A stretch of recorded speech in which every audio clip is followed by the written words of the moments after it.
En el recinto solemne de la tremenda corte, el ambiente estaba cargado con la expectativa de la justicia.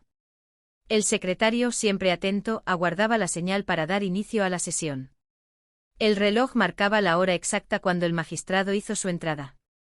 Audiencia pública, el tremendo juez de la tremenda corte va a resolver un tremendo caso. Con estas palabras rituales, se abrió la jornada. El juez, tras saludar al secretario, indagó por su salud, recibiendo una respuesta cargada de desánimo.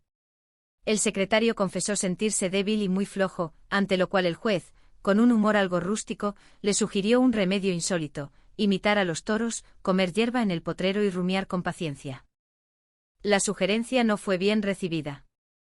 Al confirmar el juez que su recomendación no nacía de la experiencia sino de oídas, el secretario no pudo evitar una réplica que le costó 50 pesos de multa por recomendar estupideces.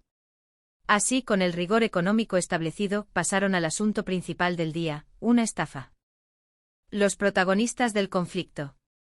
El caso involucraba a un individuo que había engañado a una señora en la venta de una supuesta cotorra. El juez, con su estilo directo, ordenó pasar a los encartados en lo que él mismo denominó un cotorricidio. Ángela Toribia Mercado, la parte acusadora, una mujer que buscaba una compañía parlanchina y terminó envuelta en un engaño. Patagonio Tucumán y Bandoneón, un veterinario argentino que comparecía como perito, aunque su presencia pronto despertó la irritación de los presentes. José Candelario Tres Patines, el eterno acusado, un hombre de palabra ágil y moral elástica, cuya capacidad para los negocios siempre caminaba por el borde de la legalidad. Tres Patines entró con su desparpajo habitual, cuestionando los cambios en el personal policial y tratando de establecer una confianza con el juez que este último no estaba dispuesto a conceder. Tras un intercambio de palabras que resultó en una multa inicial de 25 pesos, se procedió a desentrañar el nudo del problema. El engaño de las alas verdes. Ángela Toribia Mercado relató su infortunio. Buscando una mascota para paliar su soledad, pues su hija se encontraba en el extranjero, leyó un anuncio en el periódico sobre la pajarería de Tres Patines. El anuncio prometía vender cotorras hablando muchísimo. Tres Patines, ahora convertido en dueño de un establecimiento de aves, defendió su negocio con vehemencia. Aseguró vender toda clase de aves canoras, cizontes, canarios y cardenales. Sin embargo, las acusaciones no tardaron en aparecer. Se mencionó que en la parte posterior del negocio se manejaban mercancías de dudosa procedencia, como pavos y gallinas que Ángela reconoció como suyas debido a una peculiaridad: tenían el cuello pelado. El acusado, con una lógica circular, intentó argumentar que el hecho de tener el cuello o la rodilla pelada no era prueba de propiedad, comparándolo absurdamente con la cría de chivos. El peritaje del veterinario. Patagonio Tucumán y Bandoneón intervino para aclarar la verdadera naturaleza del animal vendido. Como veterinario, realizó un examen concienzudo a la supuesta cotorra. Relató que tras darle un baño con agua y jabón bajo la pila para refrescar al animal, ocurrió lo inesperado: la pintura verde comenzó a desteñirse. Lo que quedó bajo el tinte no era un ave, sino un murciélago. Un murciélago que, según el testimonio de la señora Ángela, incluso fumaba. La defensa de Tres Patines. Ante la evidencia del fraude, Tres Patines no perdió la compostura.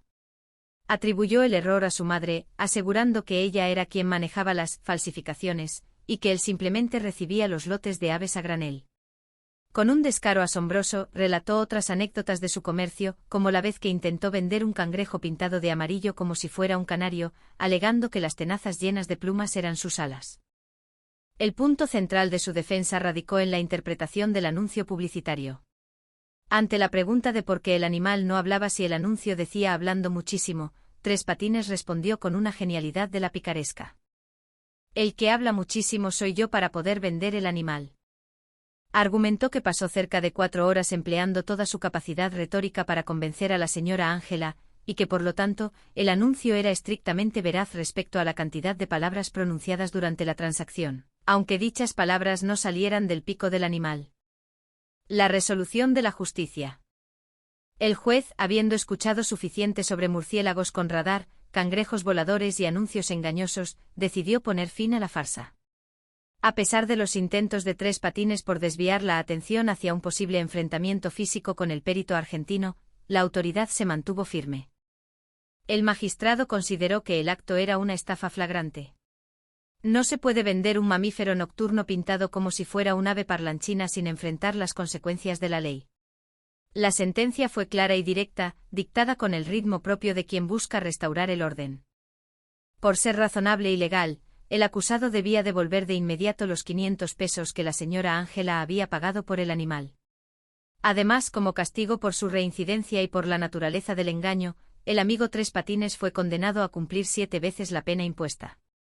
Con el sonido del mazo y la indignación del condenado, se cerró el caso del murciélago verde, dejando una lección sobre la importancia de la honestidad en el comercio y la vigilancia constante que la justicia debe ejercer sobre aquellos que usan la palabra para nublar la verdad.